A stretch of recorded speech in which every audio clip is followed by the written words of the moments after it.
আসসালামু আলাইকুম এভরিওয়ান। আজকে আমি তৈরি করলাম হচ্ছে সাইনা পিঠা। তো এটা হচ্ছে আর কি নোয়াখালীর বিখ্যাত একটা পিঠা। তো আমি কিন্তু নোয়াখালীর, তো এর জন্য আর কি সাইনা পিঠাটা নোয়াখালীরই বানাইতেছি।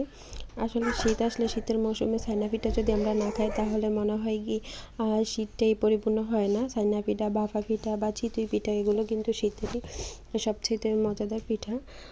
তো এর জন্য আর কি আমি এসে বানানোর জন্য আর কি চলে আসছি। তো এখানে আমি প্রথমে গুড়, তারপরে হচ্ছে নারিকেল একসাথে জাল করে নিয়ে সামান্য পরিমাণে লবণ দিয়েছি, কারণ লবণের টেস্ট না দিলে ভালো লাগে না।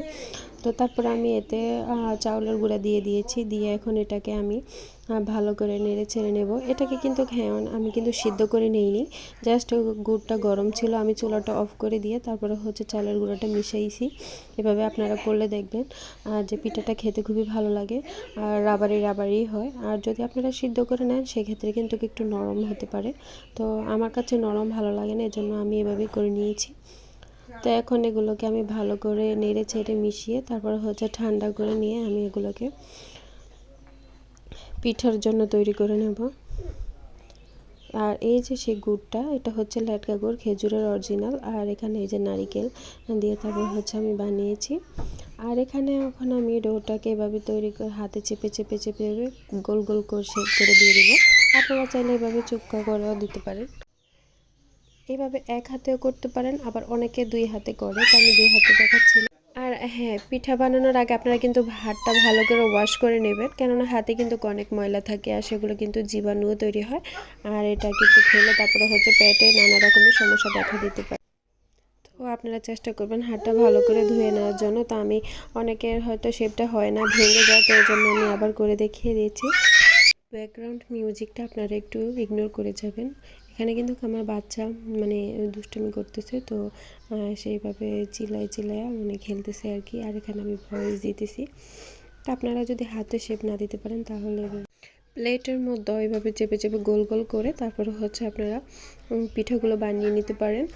এক একজনে এক এক রকমভাবে পিঠাগুলো তৈরি করে। তো আমি একবারে আমাদের নোয়াখালীতে যেভাবে তৈরি করে আমার মা খালারা, তো আমি ওইভাবে আপনাদেরকে করিয়ে দেখিয়ে দিচ্ছি। এটা একবার অথেন্টিক, অনেকে সেদ্ধ করে করে, আমার কাছে সেদ্ধ করে খেতে ভালো লাগে না আর দেখতেও অত একটা ভালো লাগে না। এভাবে কাঁচাটা যতটা সুন্দর হয়, সেদ্ধ করলে কিন্তু ভালো লাগে না। তো এই জন্য আমি সেদ্ধ করে নিইনি, কাঁচাই করেছি। তো একে একে আমি সবগুলো পিঠাই এখানে তৈরি করে নিয়েছি। দেখুন কতটা সুন্দর হয়েছে, আর দেখতে মনে হচ্ছে কি চিকেন বল, তাই না? তো এখানে আমি সবগুলো বানিয়ে নিয়েছি। এখন এগুলোকে আমি সিদ্ধ করার জন্য, ভাপে দেওয়ার জন্য চলে যাচ্ছি। তো এখানে আমি একটা ঝাড় নিয়ে নিয়েছি, মানে ঝাঁকনি আর কি। তো ওটাতে আমি সবগুলো দিয়ে দিয়েছি, এক একজন এক এক রকমের ভাবে করে। তো আমি ঝাঁকনিতেই করব।